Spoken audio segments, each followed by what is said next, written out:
189 number की चेतावनी की अमृतवाणी है। विनायक को माना किंतु बिना एक के क्या। विनायक को माना किंतु बिना एक के क्या। प्रश्न क्या इसमें, क्या कह रहे हैं सद्गुरुदेव। जैसे हम पहले स्थूल का उदाहरण ले लेते हैं इसमें, कि जब तक एक लड़की को उसका पति नहीं मिलता, जब तक वरण नहीं करते और उसको पति मान लिया, तो ऐसे मानने से क्या, ननद मान लिया, सास मान लिया, देवर मान लिया, जेठ मान लिया, अनेक रिश्ते मान लिए, लेकिन बिना शादी के क्या, बिना शादी के क्या रिश्ता। और जैसे ही वरण कर लिया, पति हो गया, तो उस एक के पीछे वो सारे रिश्ते बंध गए। तो ऐसे हमें गुरुदेव करे हैं कि प्राणी गणेश जी को मानता है कि विघ्न विनाशक है गणेश जी। सबसे पहले गणेश जी की पूजा होती है। क्यों होती है? जब से होती है गणेश जी की पूजा, जब भगवान की शादी हो रही थी और शादी में गणेश जी को ही छोड़ दिया विष्णु भगवान ने, तो गणेश बोले ये सुंदर नहीं लगेगा, बारात की इंसल्ट हो जाएगी, गणेश जी को छोड़ दिया। अब गणेश जी की सवारी को आया गुस्सा, गणेश जी की सवारी एडवांस में जाके और जगह को खोखला कर दिया। अब भगवान के रथ है, घोड़े हैं, सब वो धंस गए, उसमें धंस गए। तो अब क्या करें, पता चला भाई ये तो गणेश जी के कारनामे है। तब से प्रथम देवा गणेश जी को पूजने लग गए कि जो पहले गणेश जी को नहीं पूजेगा उनका काम सिद्ध नहीं होगा।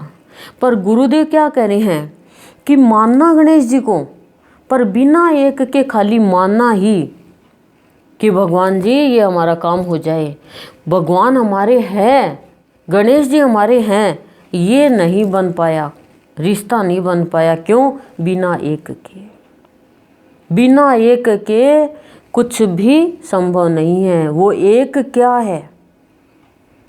एक निष्ठ होना। किसमें?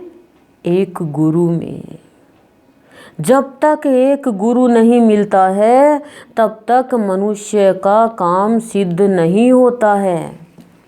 उसको मानने का पता नहीं चलता है कि मान्यता क्या है, कैसी मान्यता होती है भगवान की।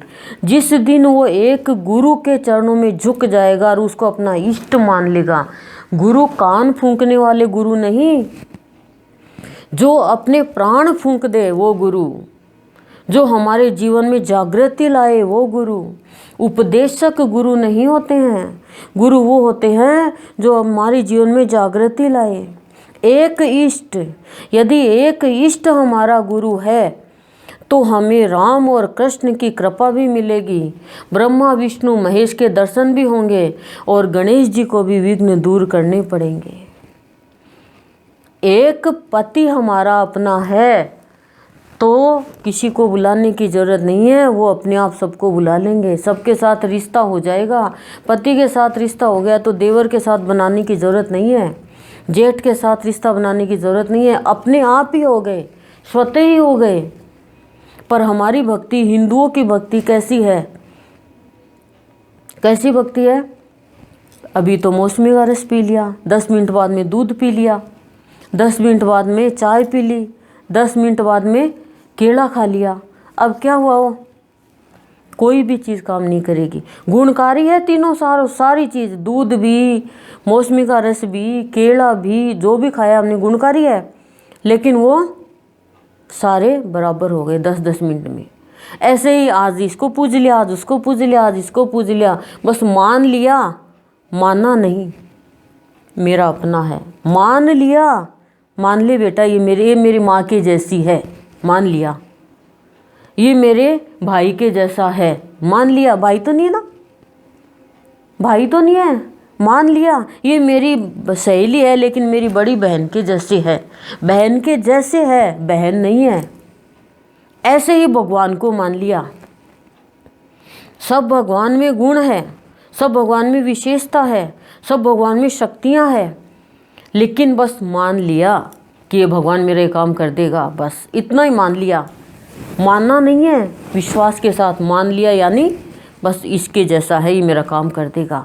एक गुरु के बिना मान ही नहीं सकते कि मेरा रिश्ता में भगवान के साथ में है और मेरा भगवान मेरा अपना है।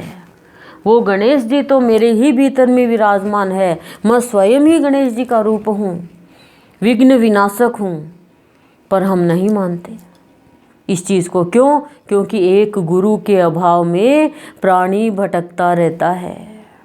एक गुरु में जब तक एक निष्ठ नहीं होगा, लीन नहीं होगा, तब तक प्रकाश नहीं फैलेगा, अंधकार नहीं मिटेगा, जागृति नहीं आएगी, जागरण नहीं होगा अंदर में।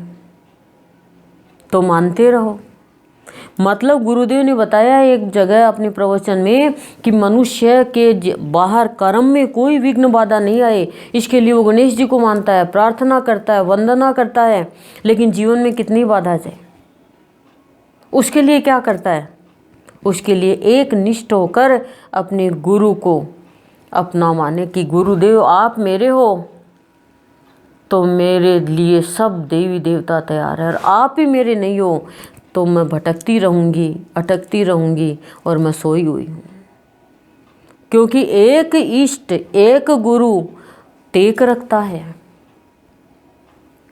और जगाता है, रक्षा करता है समय समय पर विघ्न बाधाओं से, संकटों से, लेकिन एक निष्ठ होना पड़ता है एक इष्ट के प्रति, और वो इष्ट सद्गुरु, हमारे गुरु, जिसने हमें सब कुछ दिया है, नया जीवन दिया है। हम एक निष्ठ नहीं है, एक निष्ठ नहीं है हम। एक निष्ठ होने के बाद तो हमें कुछ दिखेगा ही नहीं, बस मेरा भगवान, मेरा गुरु। फिर हमारे जीवन में विघ्न बाधा आए भी तो गुरु का काम है वो दूर करना, वो गुरु का काम। हम तो ऐसा चाहते हैं कि हम जो चाहे वो हो जाए। हमने चाहा बरसात हो जाए, हमने चाहा बरसात रुक जाए, हमने चाहा नौकरी लग जाए, हमने चाहा नौकरी नहीं लगे, हमने चाहा उसका बुरा हो जाए, तो वो हमारा गुरु, हमारा इष्ट है। नहीं हुआ तो कोई का कैसा भगवान है? ये तो आसुरी भक्ति है। एक इष्ट की भक्ति तो, यदि नौकरी, बच्चे की नौकरी लगनी चाहिए थी, नहीं लगी, गुरुदेव ने चाहा नहीं लगी, तो अच्छे के लिए ही हुआ है। ये काम नहीं हुआ, मेरे गुरुदेव की कृपा से नहीं हुआ, नहीं तो गुरुदेव चाहते तो कोई रोक ही नहीं सकता।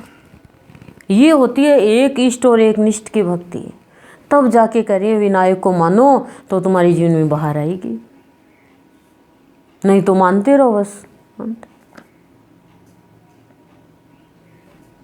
सही है। ओम शांति शांति।